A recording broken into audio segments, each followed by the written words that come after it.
Have you ever been a part of a home that wasn't full of love and happiness, but instead fighting and bickering and hurt and mistrust? From the time that I was 12 years old, these are the unhappy memories that flood back to me when I think about my parents' divorce.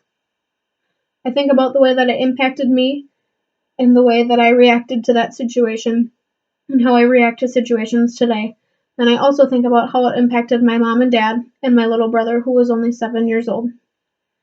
I needed to be strong for all of those around me, and I was. Dealing with my mom and dad's divorce, it also taught me that I needed to be independent, strong willed, and resilient. Watching my parents go from one singular unit to two individuals really showed me the importance of keeping my independence in relationships, friends, work, and hobbies. Sometimes it seems that independence can get lost in the shuffle of life, but especially when you have children or in love. Because my parents had absolutely no shred of independence in their relationship, it seemed that both lost many things from the divorce, such as friendships, family, and a sense of belonging. It really showed me that independence is good and very important in relationships, like not putting all of your eggs in one basket, so to speak. I quickly became acclimated to independent thinking when the bad mouthing started happening between my mom and dad. It was especially hard for me to let it go in one ear and out the other, and especially hard for me to teach my brother that that was important as well. It was also important for me to realize that my parents' thinking was no longer mine. I could have my own ideas about things and thinking independently. And once I realized that and started doing it, I was just fine. Being independent, there was also more chores that fell on my shoulders, chores that I had never had to do before, such as loading and soaping the dishwasher, running the washer and dryer, and even mowing the lawn if it needed it, all by myself. Being independent, I also learned to be strong willed. Being strong willed was an absolute must because both of my parents could no longer be there for us every time we needed them. It taught me that I could accomplish things on my own as well as problem solve. One night, my brother broke his dresser drawer and I fixed it with glue and staples because we didn't have any nails.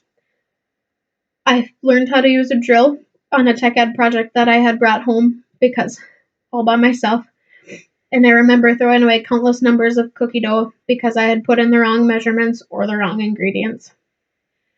Usually it took a couple tries for me to do things on my own, but being strong willed, I never gave up. I was also there to help my brother with homework at night and make sure that he was fed and was ready for school the next day. I always told him that I was never too busy if he had questions or wanted to talk or needed help with his homework. I had to be strong willed for him as well. When something happened that I didn't like, I had nowhere else to turn to, so I turned to journaling. Usually it was anger that flowed through the pages of my thoughts, but being strong willed, once those words were on paper, I wouldn't let them bother me anymore. I couldn't. Being independent and strong willed taught me to be resilient. Because of all the changes that were happening around me, it seemed that being resilient was really the only choice that I had in the whole situation. I remember one night my brother came home crying because he had walked past Mom's house on his way to Dad's and seen her outside in the yard. He wanted to go to her house because Dad had to work.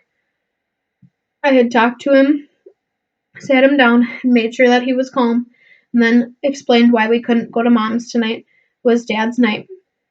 I distracted him with an extra long game of war until it was his bedtime.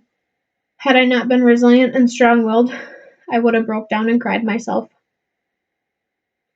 My parents were also forced to do divorce counseling before they could officially be divorced. My brother and I were also given the option, and my brother did take it. I, however, being resilient, said I didn't need it and didn't want it. I had already coped with the hurt and mistrust, and I didn't see any sense in digging those feelings back up and bringing them to light. I still don't like talking about things that are bothering me, but I do still put them down on paper as well as the feelings and emotions that tag along. Divorce is never a good thing, but some good did come of it.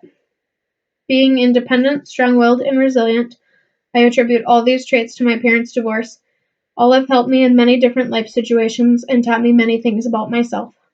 I plan to keep these characteristics with me and hope to teach them to my children and how important it is to have these attributes to help them in life situations as well.